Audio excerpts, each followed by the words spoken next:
Oh my gosh, wait a minute, look at this thing.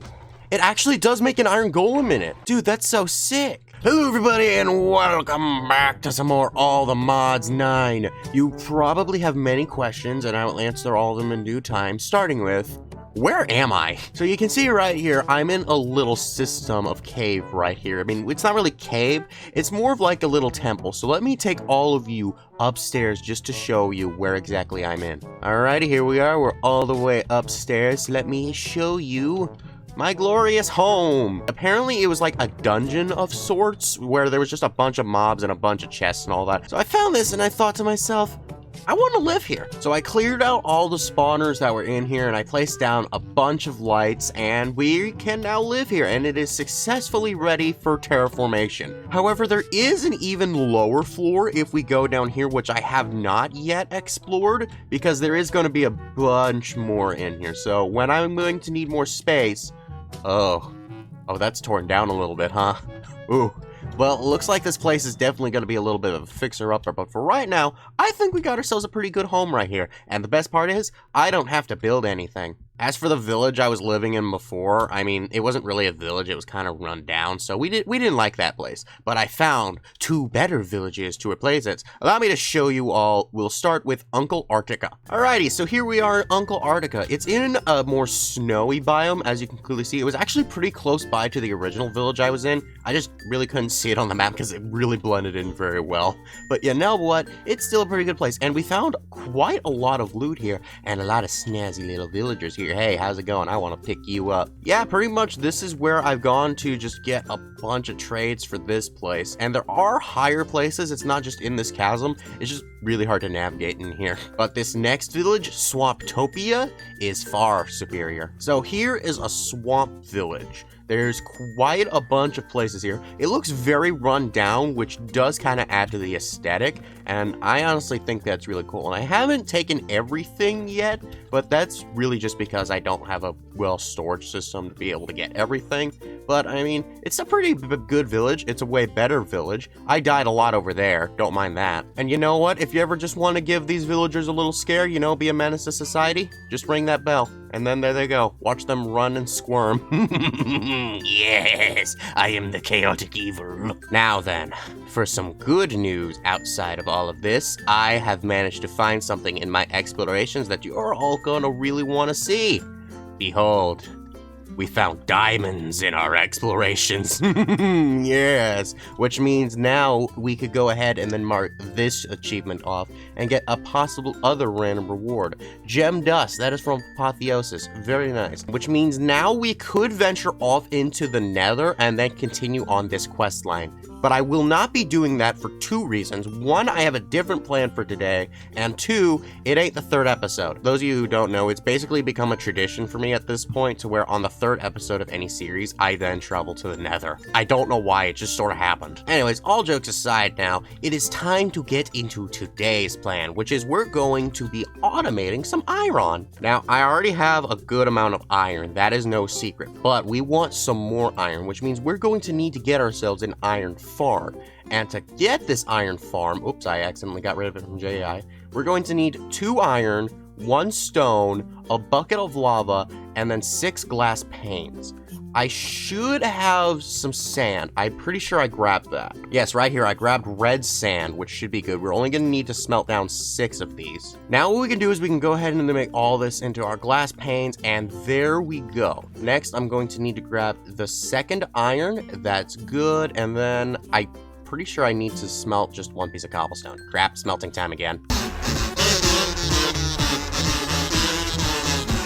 So then after all that, we pretty much just need a bucket of lava, and I'm pretty sure I know where to find lava. I can find some of it in Uncle Arctica. Bucket of lava acquired. There we go. Oh, shoot, silverfish. Oh, no. Alrighty, now that I managed to gather up everything we're gonna need, we can go ahead and make ourselves the iron farm, baby. Oh my goodness, it's so beautiful. So now that I've gotten this thing, I'm going to want to make this work in a very special way. So firstly, let's go ahead and then put our drawer. I don't know why it put the book in there, but it did. And then we can go ahead and put a copper upgrade in here. This is probably the better version of the storage mod, and this is, as you can probably tell, just like a basic iron farm, where you have a zombie designed to scare villagers, and then those guys will spawn iron golems, and then you have those iron golems die in the lava, and then it goes down in here. Now, other than a hopper in here, which I just realized, you won't really be able to get anything in there, but I'm pretty sure there is like a polar upgrade,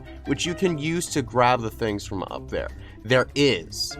It needs redstone. Starting to realize I really should have grabbed the redstone. Basically what this thing would allow you to do is it would allow you to pull materials from the surrounding environment. So this thing generating iron, we can then pull it from up there and then it go down in here. Now this isn't quick, it is actually rather slow, but I mean at this point it is a form of generating iron. So let me go ahead and then get everything I'm gonna need for that polar upgrade, and hopefully there should be some iron by this point. Okay, so I was off here looking for redstone, and I found something, and something found me. Apparently there's mimics in this. I haven't seen these guys since Skies, so this is not fun. Ooh, what's this thing? Lucky scarf. Oh, it implies a level of fortune. Wait, that's actually really good. Wait a minute, so like fortune will then make anything I mine give more than it initially did. That's actually really cool. Oh my god, it actually looks pretty good. Dude, look at that. I mean, my mouth kind of pierced through that, but I mean, I think that just makes it look all the better. Oh gosh, is there anything inside of these things? Like, can I find any redstone? Nah, I couldn't. Oh my gosh, okay, so now fair warning. Whenever you come across these, be wary of the chests. It might be a mimic. 5 minutes later. Okay, so apparently redstone no longer just gives the dust instantly when you mine it. We're actually getting raw redstone now. I don't know why this is the case, but with this, we're now getting our redstone. Very, very nice. Oh my gosh, wait a minute, look at this thing. It actually does make an iron golem in it. Dude, that's so sick. So now that we have ourselves this thing right here, we're going to want to change the direction to up. And there we go. Now it pulls out the iron.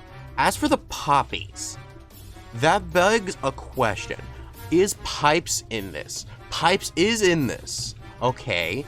And is the trash cans in this? There is indeed trash cans. Okay, so then what I'll be able to do with that one is eventually I'm going to set up some pipes and then hook up that thing to there, and then we can get into the trash can. But other than that, there we go. We got ourselves 23 iron going, and I should probably go ahead and bring the rest of the iron in here now too. So now that we have ourselves this snazzy thing right here, there is some more easy villagers things that we're going to need to do. And to do those, we're going to need 3 different blocks, and one of which we're going to need 2 of. We're going to need 2 traders, which is just this small recipe right here. It's actually not very complicated. I am going to need more glass, but that will be fine. Then we're going to need the farmer, which is also a fairly similar recipe. It's just that we'll all have a dirt and a bucket of water. And then we're going to need a breeder, which means we're going to need bed, but we're only going to need 1 of them since we'll only need 1 of these. So let me gather up all of these things really quickly, and then you're all gonna love to see what's coming next. Alrighty, so I've gathered up everything that we're going to need. So right here we have the 2 traders. In this one, we will put down the Fletcher, if I can find him. Cassie has awoken nearby. Okay, we'll worry about that later, but right here we got ourselves a Fletcher, where we can basically just trade infinite amounts of sticks for emeralds. I will probably be setting up an infinite stick farm off screen, as that's pretty much going to be incredibly easy. Then right over here we can set up the librarian, where we can trade paper for emeralds. But he's also going to have another purpose later down the line. Hopefully I will be able to get it soon, because we're going to need something very special from his trades. And then after that, we're just going to need to set up a little system right over here would be good. Yeah, right here. And then in here, we can go ahead and then put another polar upgrade. We'll pull from up. And then on top of here, we will put the breeder. And inside of the breeder, we will put each of these 2 unemployed villagers, and they'll basically just be breeding, but they will only breed when they have food with them. So on top of here, we can put a hopper, and then on top of this hopper, we will then put the farmer, and inside of here, we then put a farmer. Go figure. And then all we need to do is just give him what we want him to plant. I'm between carrot, beetroot, and potatoes. Yeah, let's give them some potatoes, because, I mean, potatoes, they're pretty much all you ever need in life. As the Irish would say, all you need is a few potatoes. That was probably a very bad accent. Either way, though, as time goes on, those potatoes will then grow, and then that guy will then harvest them. Once they're harvested, they will then go into the hopper, which will then send them down here into the breeder. So if I were to give these guys some of these beetroots that I don't like, they're going to actually start the process of breeding, and it'll absorb some of that beetroot, and then out will pop a baby villager, which will then pop down into here. And actually, look, right here, we got some potatoes. So, I mean, yeah, this definitely won't be very quick. It's probably going to run dry very soon, but this way we won't actually ever need to go back and find any more villagers ever again, so long as this thing starts up very quickly. I would very much wish I have a time in a bottle, but that recipe is way far away. Regardless, though, now we got ourselves all of these easy villagers, and there are more easy villagers that we can get for other trades, such as, say, a cleric, which would allow us to have some very special things. I will definitely be grabbing those eventually down the line, but for right now, this will be all the easy villagers that we're going to be doing. Very small, very compact, but either way, that was still pretty good. So I'm going to go ahead and set up that infinite stick farm now, so that way we can go ahead and get sticks. It'll probably also include something else very special. Later. And there we go. We've already got ourselves some sticks. So once these things basically take up all of their own individual slots, everything should be good for them. I could probably put an apple here as well, since these things will also generate those, which basically also gives me food, but I'll save that for later. So the last thing that I want to do today before we end everything off is we're stepping away from these villager things, and this is going to be in preparation of next video. Because we're going to be going to the Nether, we're going to want to have a better form of transportation. And the best form of transportation I can think of is going to be a jetpack. Oh yeah, baby. We can actually get these things pretty early on. I'm not sure how high I'll be able to get. I'm just going to start with the basic wood jetpack, and then I'll level it up in between episodes if I can. But the basic recipe is going to require a whole lot of redstone and a whole lot of wood. But ultimately, it should work out just fine. But before we can even get that thing, we're first going to need to have a way to power it. And I actually know just the way that we're going to be able to power this baby. So first and foremost, we're going to need a furnace, and then this thing might work with this, but I will save that for another time. Basically, what that thing would have done is, for the iron furnace, which we are about to make, it can actually make it so that it only works on power rather than coal. So it's actually really cool. And just as I said, we are making ourselves this thing right here called the iron furnace. We can go ahead and, let's go ahead and put that right there. And then after that, in order to use this thing to generate power, we need the augment generator. It has a very simple recipe. You just need 4 of any kind of stone that's not cobbled, 2 paper, a redstone repeater. This is going to involve a lot of stone, and then 2 more redstone. All of this is very easy to get. I'm just going to go ahead and grab all of it because it's really just going to take a long process. Much later. Alrighty, so I got the augment generator, and I think I should just right-click this, and yes, there we go. Now it will only make power, and this thing can no longer smelt now is what this means, but at the same time, that's not really too big of a problem, and if I take it out, does it just convert back? It does. As for how to take the power out of it, I'm not entirely sure.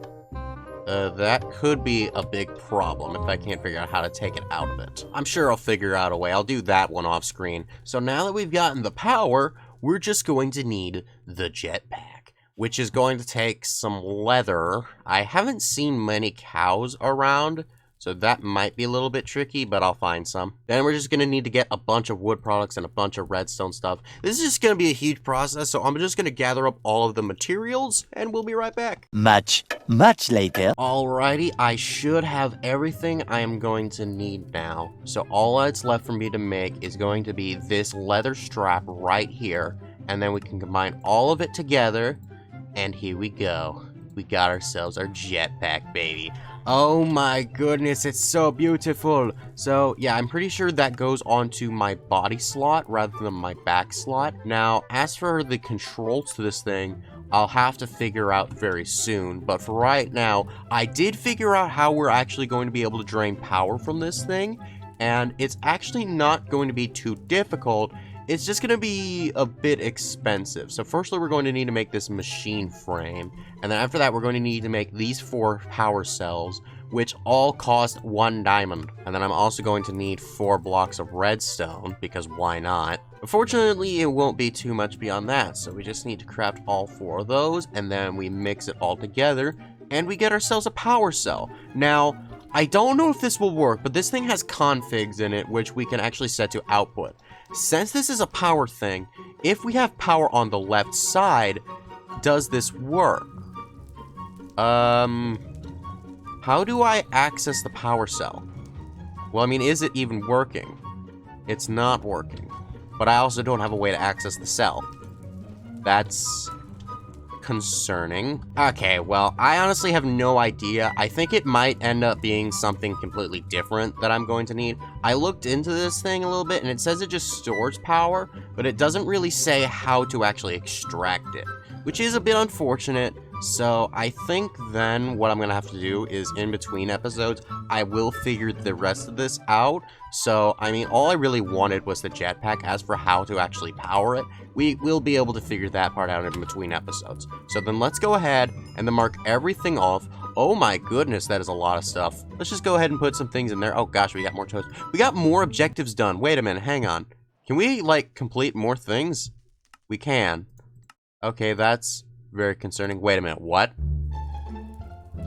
Wait a minute. Wait a minute. I think that's a bug. Yeah, though, that is indeed a bug.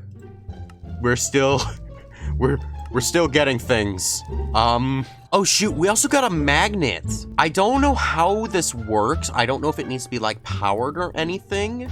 But the magnet basically works as like a magnet, as it says, and that it can pick up items from far away. Okay, we got a lot of really good things here. I honestly did not expect that. I'm definitely gonna have to keep looking through this thing. I'm not too big of a fan of this bug. If it ever gets patched, you know, that's fun. But I mean, it might even already be patched by the time you all see this. We'll have to figure that out soon. So don't forget to like, subscribe, and check out my last All the Mods 9 video. Bye-bye!